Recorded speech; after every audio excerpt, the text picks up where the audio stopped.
Ui ôi, con này to thế. Ui ôi. Con này to. Lên lên đi, quá rồi. Ui ôi. Con này phải 5 cân à?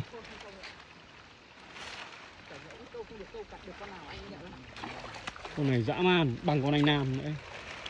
Con này 5 cân không? Ui.